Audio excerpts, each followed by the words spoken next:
I think the film is as faithful as you'll get to the comics and the cartoons with what we have. You know what I mean? Like, we only have the ability to show you 2 hours of footage, and inside of that, we're trying to fulfill the fans, objectives of what they've been reading and following for, 40, 50 years.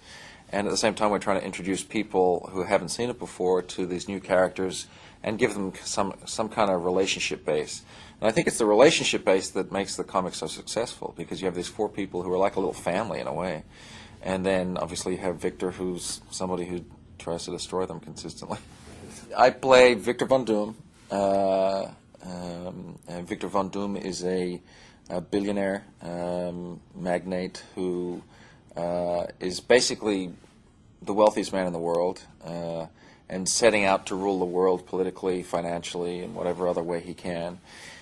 He sends the Fantastic Four and himself into space to catch a cosmic storm, which is particles of something he's going to bring back to Earth and alter DNA structures and help cure diseases and all of that kind of stuff. And in space, everything goes quite, not to plan, and they all come back with these certain powers. Victor eventually becomes what we know in the comics and the cartoons as Dr. Doom. I like the doctor part. It's very cool. I only play doctors, just so that you know.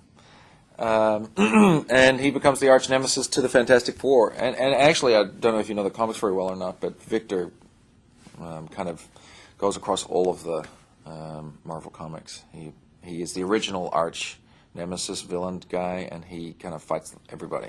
You get to see a man at the top of his game, basically, and then you see that all disintegrate in front of your eyes. You know what I mean? You get to see him lose his girlfriend, lose his power, lose his finance, lose his position in society, lose everything, lose his looks, lose everything that he was riding on, everything that he had, and then at the same time he's developing this superhuman, beyond human strength, this indestructibility because of this metallic stuff, whatever it is, and the ability to manipulate power and electricity and command it in any way that he wants to.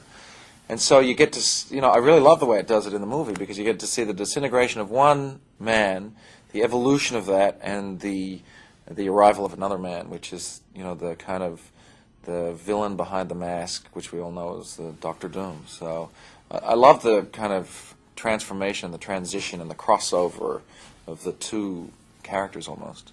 I do have fun, but I usually have fun doing my work. I mean, sometimes, depending on the character, it's a little more intense or a little more something else. But, this one for me was like, this is like a kind of childhood dream come true, and I felt like I when you have fun, particularly in this type of movie, the audience is going to have fun, because it's kind of like the whole, taking the piss out of yourself kind of thing, and having a wink at the audience type of thing, all that kind of stuff, and when you do that, you allow the audience to know, okay, I know we're not doing anything real here, but we can actually enjoy ourselves and go for a ride if we all have a good time, and I think that is kind of a really great way to go these days, because we all know what it is now, graphics, and we've all been watching them for so many years, and it's not like we're seeing them for the first time and going, oh my God, that's amazing, you know what I mean?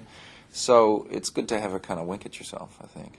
Well, that's what I loved about the movie. When I walked out of the movie, I thought, okay, we're not trying to justify anything. We're not trying to say anything. We're not trying to change the world in any way. We're not trying to make any political statement or any societal statement. We're just we want you to grab yourself a hot dog and some popcorn and your family or your uncle or your aunt or your mother, your sister, your wife, whatever, and sit down and have a good time. That's all we want you to do.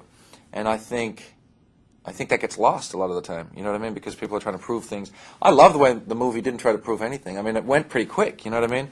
And all of a sudden we're in space, and all of a sudden we're down, and all of a sudden we've got powers, and we weren't trying to say, oh, how did we get this, or how did we, you know what I mean? And there was no time spent on that. So for me, it's a great ride, you know what I mean? I think that's a great movie. There are so many different types of movie, but particularly for this type of movie, it's